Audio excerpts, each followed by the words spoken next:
Well, putting an eye on the environment this Halloween, tonight millions of pounds of candy will be handed out. Unfortunately, one side effect is that a lot of those candy wrappers will end up in our landfills and sometimes in our waterways and oceans. To help combat this, digital marketplace Rubicon has launched a new campaign, Trick or Trash. Joining us live with more with Rubicon is Dan Sampson. Good morning. Good morning. Thanks for having me. Yeah, thanks for being here. Tell us about this new campaign. What's the goal here? Yeah, that's right. So the idea for Trick or Trash came along to us about a few years ago now.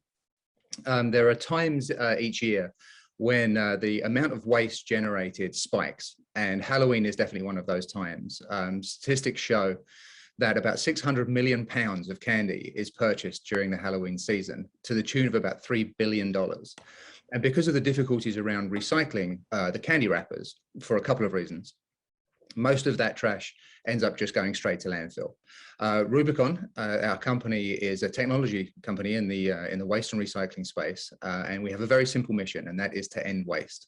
So when we looked at Halloween and the amount of waste that was generated during the holiday, coming up with a program like Trick or Trash to make sure that that waste does not end up in landfill was very much in keeping with our mission, and also we found an opportunity to have a bit of fun while doing it.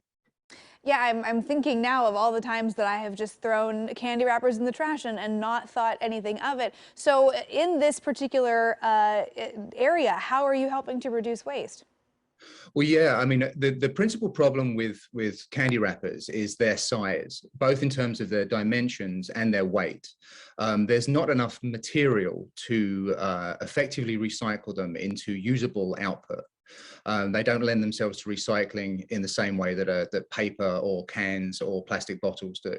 There's just simply not enough material there. However, when they are collected in bulk in the way you would with a Trick or Trash box, there actually is enough material to be recycled. So the way the process works is we have a specialty recycling partner, a company called G2 Revolution, who's developed a process to effectively recycle the candy wrappers, where the boxes are returned to us after they are ordered online at trickortrash.com. Once the boxes are full, they're sent back to us. The contents are emptied out. Anything that is unrecyclable is taken out of the box. As I'm sure you know, it's very easy for non-recyclable items to end up in recycling boxes. We have a process for removing those unrecyclables. The wrappers are then cleaned of any residue or any food scraps, and then they are turned into small pellets about the size of a pea. Once they are pelletized, they are then ready for recycling. So all of that waste that otherwise would have gone to landfills, or as you noted before, in our oceans and our waterways, is actually turned into usable end product, which in this case, and guys, there's no polite way to say this, but they're turned into doggy waste bags. Okay. Yeah, well, where can people go to get these boxes or to get more information about this project?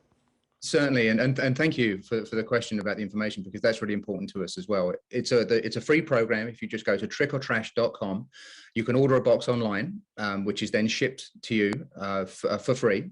And it also comes with a free return label when we have a partnership with UPS for carbon neutral shipping in both directions. We've tried to think very carefully about every aspect of the campaign and to minimize the environmental impact of every part of it.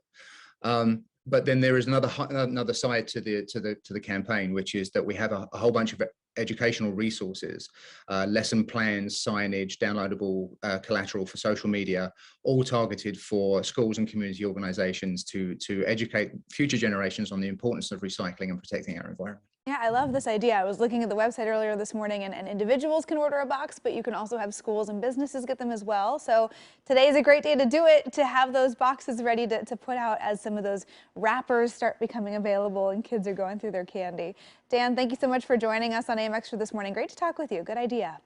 You're so welcome. Thanks for having me. And for more information about Trick or Trash, you can find that link to order your box on the AM Extra section of KOIN.com.